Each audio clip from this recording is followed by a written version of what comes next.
मूल उद्देश्य है उसको साकार कर रही है। यह भी मेरा सौभाग्य है कि 2 दिन पहले ही 27 जून को मैं अपनी जन्मस्थली कानपुर स्थित परौंख गांव में बाबा साहब की प्रतिमा पर पुष्पांजलि अर्पित करने का मुझे सौभाग्य मिला था। आज के दिन का एक औचित्य मुख्यमंत्री जी ने उल्लेख किया। 93 साल पूर्व डॉक्टर अंबेडकर ने जिस सोच को आगे बढ़ाया, समता मूलक समाज की रचना, और उसके लिए उन्होंने एक समाचार पत्र का प्रकाशन प्रारंभ किया, समता नाम का। और हम सब ने देखा होगा उनकी पूरी जीवन यात्रा समता मूलक समाज के रचना पर ही व्यस्त रही। यहां तक कि जब संविधान के वो प्रमुख शिल्पी बने, उसमें भी हमने देखा है संविधान की उद्देशिका, जिसको प्रिएम्बल कहते हैं, उसमें भी उन्होंने समता का जिक्र किया। फ्रैटर्निटी,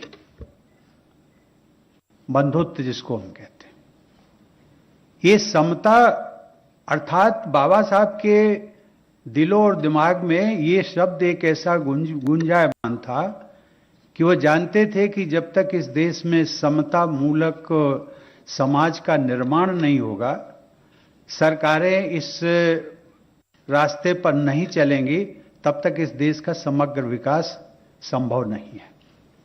और इसलिए मैं मुख्यमंत्री जी और उत्तर प्रदेश सरकार को बधाई देता हूं कि आज का दिन उन्होंने चुना, उसका औचित्य आज की तारीख का। और ये तारीख मुझे लगता है कि हम सब के लिए भी महत्वपूर्ण है कि 93 में यात्रा शुरू की थी समता मूलक समाज के निर्माण की। उस यात्रा के आज हम सब लोग जो सांस्कृतिक केंद्र बनने जा रहा, उस यात्रा को आगे बढ़ाने का, उसके हम सब लोग साक्षी बन रहे हैं। इस लखनऊ शहर से बाबा साहब आम्बेडकर का भी एक खास संबंध रहा है, जिसके कारण लखनऊ को बाबा साहब की कभी कभी स्नेह भूमि भी कहा जाता है। बाबा साहब के लिए गुरु समान बोधानंद जी और उन्हें दीक्षा प्रदान करने वाले भदंत प्रज्ञानंद जी दोनों का निवास लखनऊ में था।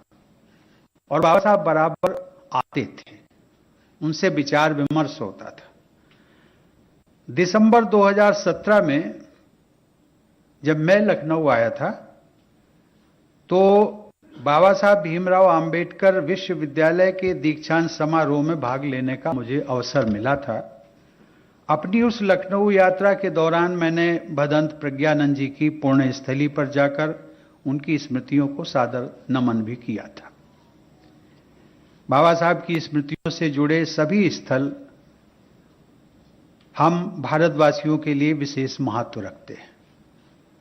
भारत सरकार द्वारा बाबा साहब से जुड़े महत्वपूर्ण स्थानों को तीर्थ स्थलों के रूप में विकसित किया गया। महू, जहां वो पैदा हुए, उनकी जन्मभूमि, नागपुर में दीक्षा भूमि। और अब आगे बढ़ेंगे, अंबेडकर नगर की खबर का रुख करेंगे, जहां पर दबंगों